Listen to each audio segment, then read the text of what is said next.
hardcore kids. Welcome to another hardcore Halloween special. Wow, I really do like this. Time for another Patreon-sponsored review. And since it's the Halloween season, we're going to look at something scary. In fact, it may be considered gruesome. Dudes and dudettes, I give you Grizzly Tales for Gruesome Kids.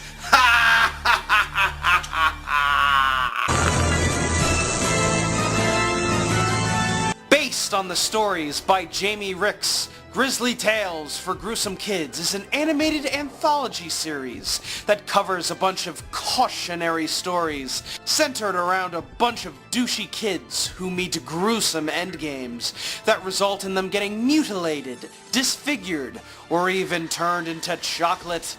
Think of it like Apaches, except even less realistic and more stupid.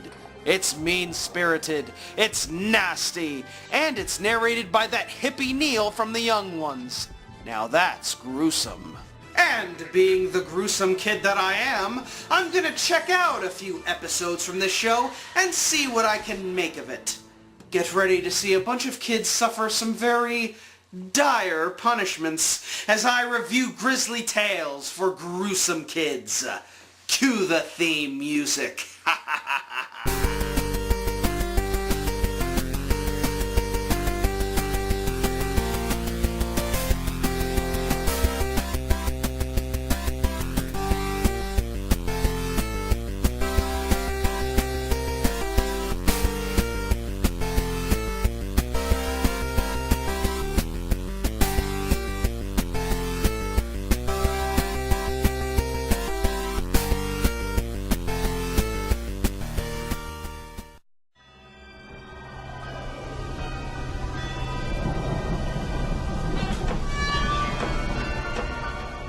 Now, I can't review every single episode of this show. What do you think, I'm crazy? So I'm just going to cover a few that have been recommended to me, all from Season 1. So let's start off with the first episode, The New Nanny. Roll the footage! The opening sequence for this is awesome. It's all done in claymation form, where we see some kid enter a spooky movie theater, and we see Nigel Planner as the creepy theater owner, Uncle Grizzly, and his spider sidekick Spindleshanks, about to show him the feature presentation. There are things in this story what spiders didn't ought to see. All children are little liars. And any child who says he isn't is the biggest liar of them all. I checked to see his pants aren't on fire. Well, now I see why this theater got 1 star on Yelp. Movies are good, but the food is still alive. And so are the children! The animation immediately shits the bed, and the new nanny begins. It starts with a nanny watching over 2 bratty kids who do some real mean shit to her, including making her sit on food they don't want, and even sticking her in a bag and tossing her out a window. And Tristram and Candy tell lies. Mrs. Mac beat us today, said Candy. Oh, really? She beat us with your golf clubs, Daddy. What? 1 minute in, and I already can't wait for these kids to die. Good job, fellas! So the dad decides to hire the best nanny in all of British land. And it's a snake? I'm your new nanny. Tristram and Candy stopped dead in their tracks. Had their mother gone bonkers? There was a 35-foot python in the hall. Don't eat us. Eat you? I'm here to look after you. Treat me just as you would any other nanny. We caught a rattlesnake. Now we've got something for dinner. So yeah, even a giant snake is no match for these little bastards.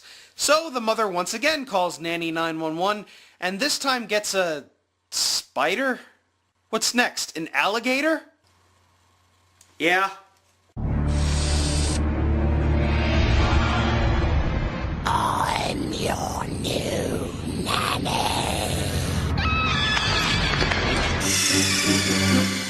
wrong? Snake! Snake! When Mr. and Mrs. Frightfully Busy came home that night, they couldn't find the children anywhere. They did, however, find 2 warm eggs in the airing cupboard, which they took downstairs and boiled for their tea. My baby! My 2 babies! I don't think that's how it works! So finally, the kids tell the naked truth about their last nanny, and the original is hired back, only this time her belongings are made out of the skins of the previous nannies? What? That is E to the Z oo tweedly disgusting! Yeah, this first episode leaves a lot to be desired, but I will say it does a good job of making us hate these kids and celebrate when they get eaten. But the basic moral of this story is, don't tell lies, kids, or the world will eat you alive. Ha ha ha ha ha! Oh, I hope she made lots of spaghetti, because the next episode is the Spaghetti Man. This story centers around some fat kid named Timothy, no relation to this fuckface, who really hates them Italian noodles. Your food won't go away just because you've closed your eyes, sobbed his mother. Then I shall make it go away, said Timothy, as he picked up his plate and threw it at the sink. The food hit the window with a splat and slid down the glass. Which turns his dinner into goat semen? In case you're in any doubt, Timothy was a hideous, squealing, mealtime monster who wouldn't eat his food. Hey, take it easy there, Neil. Whatever happened to vegetable rights and peace? And then this shadow man comes along to molest him? There was a hand over his mouth, and something was scratching his cheek. No, not something, lots of things, like long fingernails. Only they weren't as thick as fingernails. They were more like sticks, or pins, or spaghetti. And he This was... Ugh. I gotta lay off that spaghetti. So Timothy's dad tells his son the tale of the nefarious Spaghetti Man, who finds kids who don't eat his pasta and brings them to his factory where he turns them into pasta. So when Timothy doesn't eat his toast, he decides to go upstairs and flood the bathroom. And guess what, Timothy? You just made the list! and spaghetti.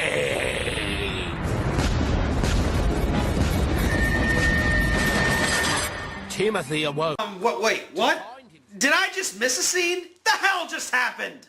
Oh, and apparently one of the prisoners is Stu Pickles. Cheer up, he shouted. No way are we going to be turned into pasta. The Spaghetti Man is just a story that our mums and dads made up to make us eat our food. It's a joke, and I'm going home. I'm fed up with being fed lies about Spaghetti Man while also being fed spaghetti. I'm breaking out, or my name's not Wally Beatles. And it's not.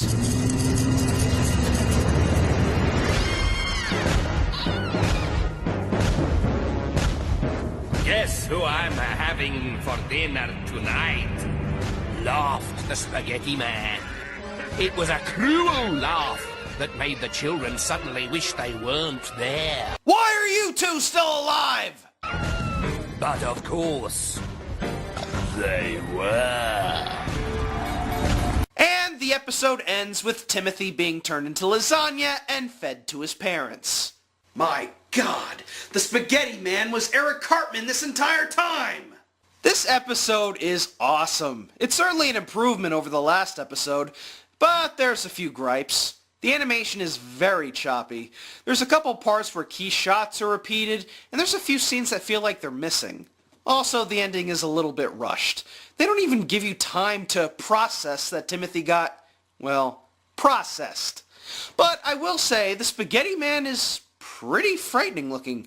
And hey, Timothy dies! Fun times for all! Of course, it also means I'll have to put spaghetti on the list of things that I'll never eat again. I'm watching carbs. These first 2 episodes haven't been particularly scary, so let's spook things up with our third story, Grandmother's Footsteps. Yeah, here we go. A dark and stormy night at a creepy house by a cemetery. Some sick, twisted bastard is tapping on the window, looking to eat your entrails. What do you do? Grandma! I squeaked. Grandma! And Grandma came running. When I told her that there was a ghost outside my window, she laughed. Well, if you want to fight the spooks, bring in a spook of your own. Seriously, what the fuck is that? So to make her grandson feel better, Grandma Derp Miser tells him a ghost story about a boy named Jolien. A ghost story inside a ghost story? Go on, I said. This boy who looked like me was in his spooky old bedroom, and there was a ghost. Not yet, said Grandma. Is the ghost behind the door? I squealed. Is it a mad, ranting, blood-sucking ghost waiting to stuff a straw into Julian's head and suck his brains out like a banana milkshake? You annoy me, kid. Prepare for your imminent destruction. He was in his bedroom reading a dusty book by candlelight. A ghost story inside a ghost story inside a ghost story? The hell is going on here? It is the ghost, I shouted, holding tightly onto Grandma's shawl. It is not, she said, stroking my hair. The ghost comes at the end, but Jolien doesn't know that because he's in the story. Grandma took out her left eye and polished it. Well, go on. I'm terrified of ghosts, but Grandma losing her eye? Oh, that's just part of her condition. Anyway, this ghost story is basically the same scenario as the opening bit, and it's revealed the thing outside is just the tree branches tapping the window, and the ghost is just Jolien's imagination. So it seems everything is alright, except for one little swerve. You said that you were going to tell me a ghost story. And so I did. And you definitely said that the ghost would appear at the end. That's right. And here I am. She stopped at the door and removed her head to rest her tired shoulders. Then she just disappeared, and I was sure I heard her ghostly footsteps treading a path back into a different world. Everyone around you is losing their heads. Can you keep yours? No. No, no, no. This episode is simple but effective, and the audience can relate to it. It reminds you of the time when you're trying to sleep, but you keep hearing noises outside and you think there may be a spook trying to break in. And while it may be good to have someone comfort you, you better make sure they are who they seem to be, or else you ain't getting ahead in life. But again, the kid survives? Why? They must all die. I want mutilation, damn it. Alright, we have time for one final episode, and this is one that many have said is their favorite. Watch your scalp, because it's time for the Barber of Civil. You will probably have heard of a town called Saucy by Sea. No, but have you heard of Patterson? Once upon a time, the children who lived in this town had a terrible reputation. They were the rudest children in the world. And the rudest of them all were Tanya and Peregrine. Jingle bells, teacher smells, I wish she'd go away.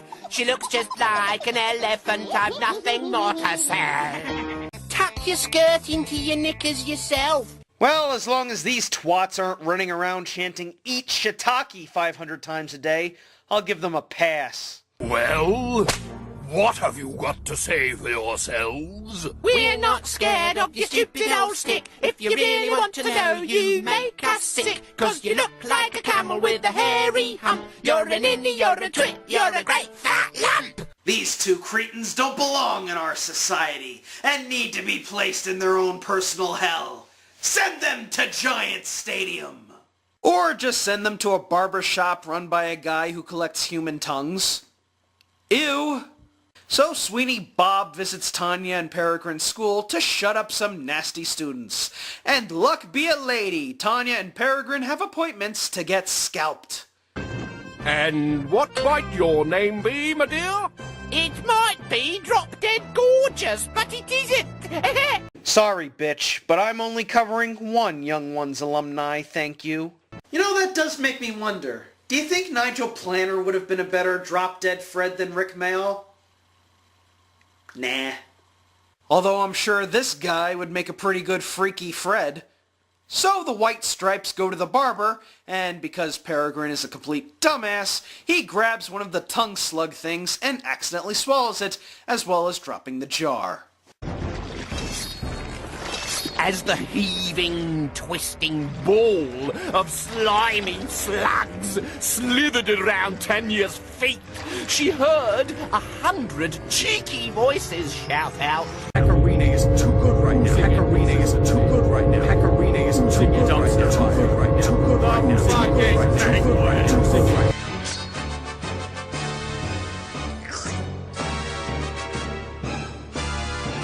The barber helped Peregrine into the black and chrome dentist's chair.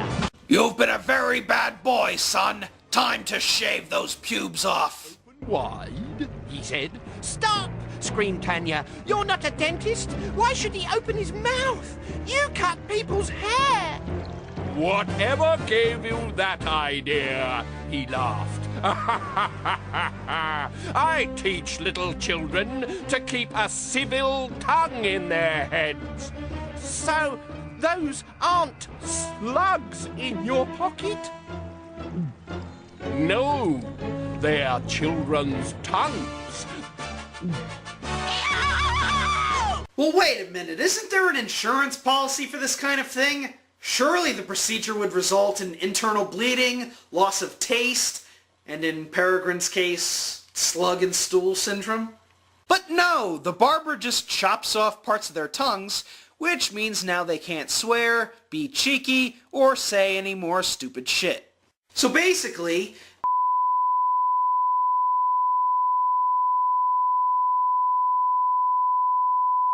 send him to the White House and shave Trump's toupee? So yeah, that was some of the Season 1 episodes of Grizzly Tales for Gruesome Kids. They're pretty good. While these episodes aren't as crass as in later series, it's still a fun start. Nigel Planner is a fantastic narrator. There's some very weird and creative scares strewn around, and it shows kids just what may happen when you decide to be naughty. The animation is hit and miss at times. Sometimes it looks choppy, other times it looks like there's parts missing. Believe it or not, my favorite parts of these episodes are the bits with Uncle Grizzly. Some of the visual gags they do with him are freaking terrifying, and Nigel Planner absolutely hams it up in this role, and he is awesome. Who would have thought Neil possessed this kind of craziness? It really does make me wish that they had made more episodes using the claymation style, aside from just the low-budget hand-drawn animations. I think there might be a few, but I still have to watch more of the show to find out. But yeah, a gruesome hit to A Grizzly Tales for Gruesome Kids. And I definitely recommend looking up more of this show because it's great. Especially if you're a fan of horror stuff like Goosebumps and Are You Afraid of the Dark, or just enjoy watching a lot of weird fucked up shit. So that does it for this year's Hardcore Halloween. Thank you to Antoni Garcia for the request, and a happy Halloween to you gruesome kids everywhere. Sweet dreams. Ha!